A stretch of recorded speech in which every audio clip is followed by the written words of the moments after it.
हमारे साथ राष्ट्रीय लोकदल के जिला अध्यक्ष मौजूद हैं जो लगातार ग्राउंड जीरो पे नजर आ रहे हैं और राष्ट्रीय लोकदल अब एडी चोटी तक के जोड़ लगाती नजर आ रही है।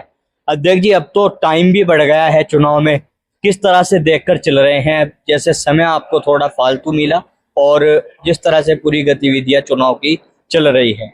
सबसे पहले तो मैं आपके माध्यम से चुनाव आयोग के इस फैसले का स्वागत करता हूं, उनका अभिनंदन करता हूं, क्योंकि हमारे यहाँ मीरापुर विधानसभा में शुक्रताल एक पावन तीर्थ है और यहाँ पर गंगा स्नान का एक बड़ा मेला लगता है, उसका आयोजन किया जाता है और जिला पंचायत भी उसमें एक महत्वपूर्ण भूमिका उस मेले को आयोजित कराने में करती है, चाहे खेल के रूप में हो।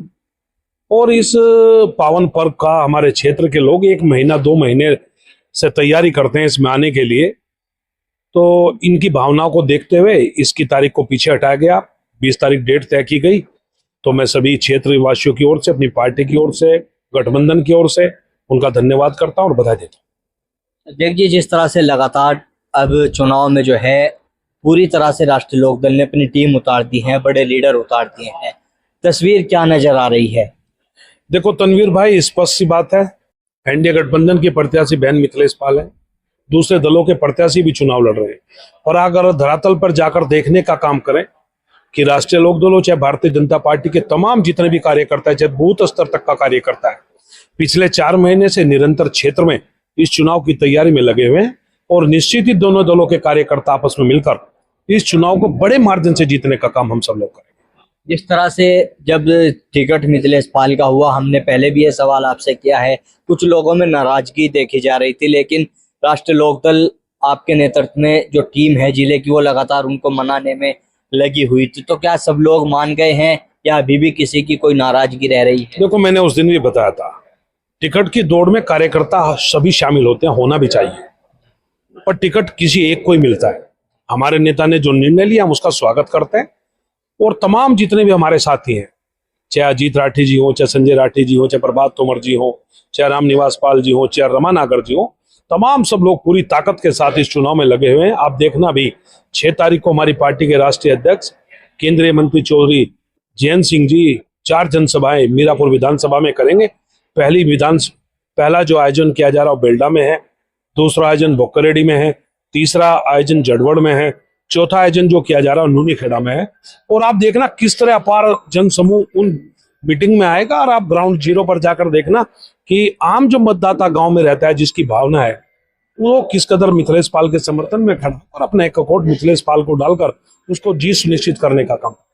देखिए, क्या राष्ट्रीय लोकदल अपने आप को कमजोर मानकर चल रही है, जिस तरह से जयंत चौधरी को खुद आकर नुक्कड़ सभाएं करनी पड़ रही है?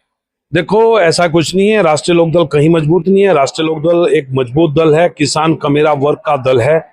और हमारे नेता जब चुनाव चलता है और चुनाव में नेता तो आते ही हैं, उसी कड़ी में हमारी पार्टी के राष्ट्रीय अध्यक्ष चौधरी जयंत सिंह जी आ रहे हैं, सभी लोगों से मुलाकात करेंगे और अपना क्षेत्र के लोगों से संवाद करके मिथिलेश पाल के चुनाव को गति देंगे। जैसे लगातार आप लोग जनता के बीच जा रहे हैं, तो क्या ऐसी चीजें जनता से जुड़ी सामने आ रही है जिन पे काम करने की जरूरत है, या फिर क्या वो ऐसी चीजें आपके जो पहले विधायक थे, सांसद हैं, उन्होंने कराई है कि जनता उनसे प्रभावित हो?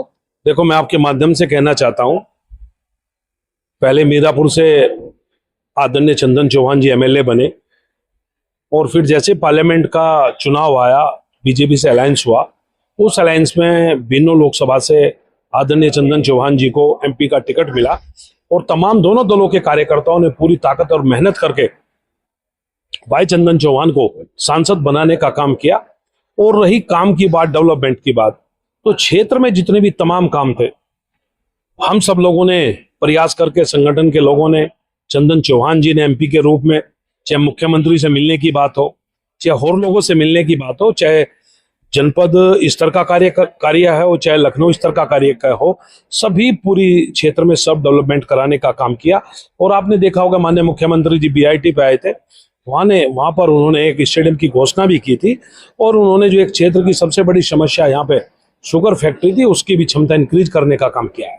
राष्ट्रीय लोकदल के तमाम नेता इन चीजों को गिनवा रहे हैं, लेकिन विपक्ष के नेता लगातार बोल रहे हैं कि केवल वो मात्र घोषणा बनकर रह गई, धरातल पे कोई चीज नजर नहीं आ रही है। देखो, विपक्ष को तो बेचारे को यही नहीं पता कहाँ डेवलपमेंट होना था, कहाँ उनको पता ही नहीं। टेंडेडा में पिछले चुनाव में वोट कम डाली थी लोगों ने। उनकी बहुत बड़ी समस्या 2 सड़कों की थी, दोनों सड़कें बनकर तैयार हो गई। बीआईटी से जो बेड़ा सादात मार्ग है उसका चौड़ीकरण होकर वो मार्ग बनकर तैयार होने जा रहा है। जितनी भी तमाम सड़कें थी क्षेत्र के अंदर, और जो हमारे क्षेत्र के युवाओं की एक बहुत बड़ी मांग थी स्टेडियम की, उसको भी मुख्यमंत्री जी ने साकार करने का काम किया है। और मैं तो आपके माध्यम से कहना चाहता हूं, कोई चुनाव नहीं है, लोग अनावश्यक प्रयास कर रहे हैं। मिथिलेश पाल एक बहुत बड़े मार्जिन से यहाँ से एनडीए प्रत्याशी के रूप में चुनाव जीतकर जाएंगे और देखना अपना परचम लहराएगा। राष्ट्रीय लोकदल मुकाबला किससे मानकर चल रही है, लड़ाई किसके साथ? कहाँ पड़े हो चक्कर में, कोई नहीं है टक्कर में। जी, इतना आश्वस्त आप अपनी जीत? पूर्णतः जीत के प्रति आश्वस्त है। हमारे कार्यकर्ता ने, भारतीय जनता पार्टी के कार्यकर्ता ने, बूथ के अध्यक्ष ने, तमाम जितने भी हमारे एमएलए, सांसद, मंत्री, जितने भी तमाम सब लोग पार्टी के वरिष्ठ लोग हैं, उन्होंने धरातल पर जाकर इसके चुनाव को आगे बढ़ाने का काम किया है। इसलिए हम पूरी तरह जीत के प्रति आश्वस्त। तो हमारे साथ में राष्ट्रीय लोकदल के जिला अध्यक्ष मौजूद थे, जो मिथिलेश पाल की जीत से इतने आश्वस्त नजर आ रहे हैं और इतने उत्साहित नजर आ रहे हैं कि इन्होंने भी कहा है कि क्यों पड़े हो चक्कर में, कोई नहीं है टक्कर में। लेकिन देखने वाली बात होगी मीरापुर की जनता क्या फैसला लेती है और कौन टक्कर में सामने आता है और किस तरह के परिणाम मीरापुर सीट से सामने आते हैं।